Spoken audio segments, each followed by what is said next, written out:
outside of that reality of peace, there is utter chaos and nothingness as well in the same realm of existence.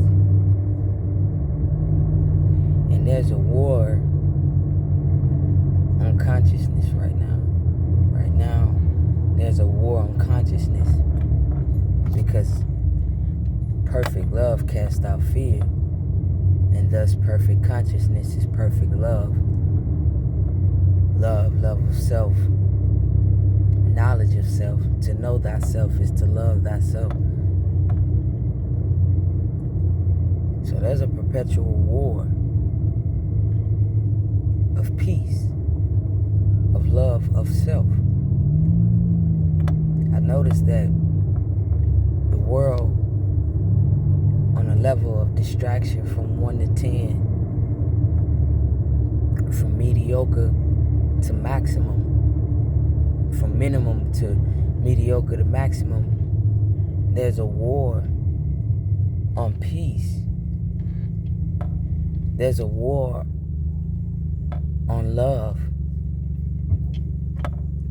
There's a war against universal evolvement for so many people, but the chosen ones in particular. And I mean chosen ones not based upon, your birth chart that'll say, hey, your birth chart says you're chosen. Not necessarily those, but not necessarily those alone. I mean the chosen in terms of internal diagnostic peace and spiritual morality that just wants to gravitate toward the empathic understanding of justice. There's a perpetual war against peace.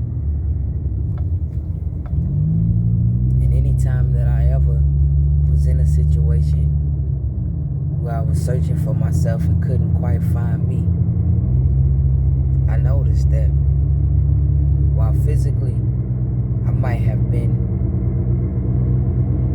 capacitated, but spiritually or emotionally, I was at war. You see, there is a plan of action or disaction that comes with peace. There's a notion of common sense that comes when an individual is at peace.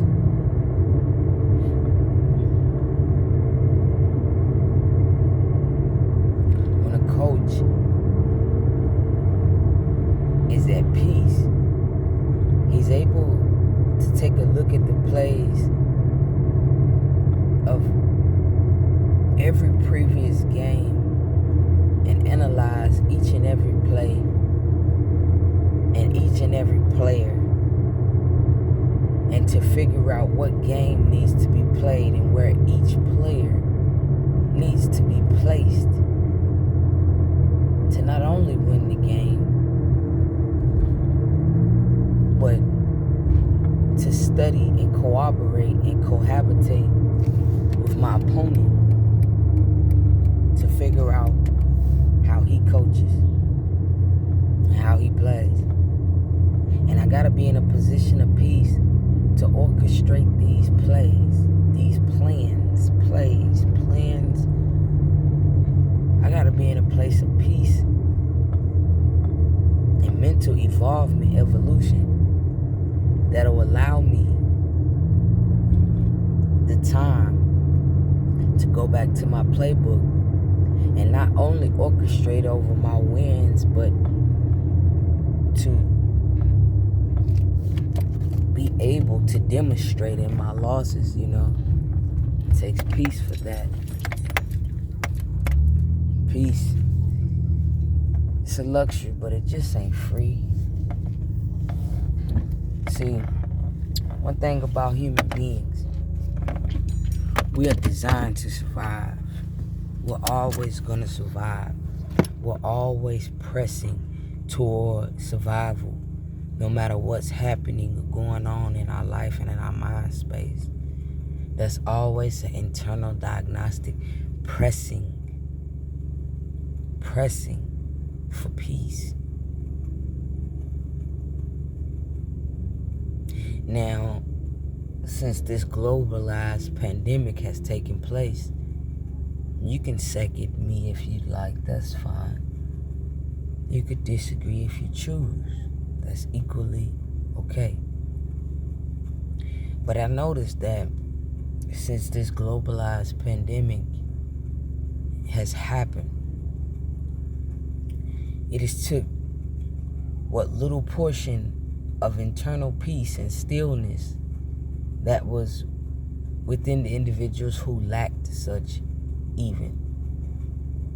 There has been a shift and an uproar. You know, I never seen so many plays of witchcraft and black magic be thrown amongst individuals so rapidly. The world is in utter chaos because it lacks peace. And a world that lacks peace is a world that is at war.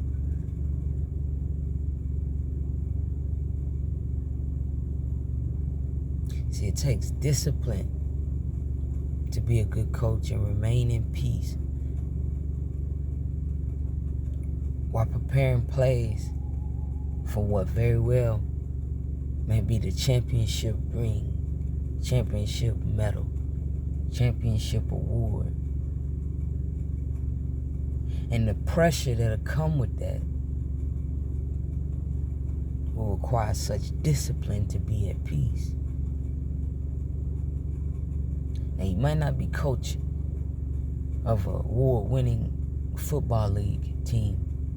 You might not be a coach of anything other than your children, self, and thus your life. But whatever it is that you got the whistle to blow to, whatever it is that you coaching in, you'll have to do it in peace to win, beloved, in this season.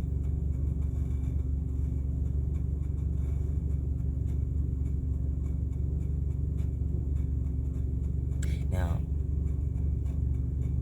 I don't know why I elected to do this video, but sometimes I just have to come ring the alarm of peace.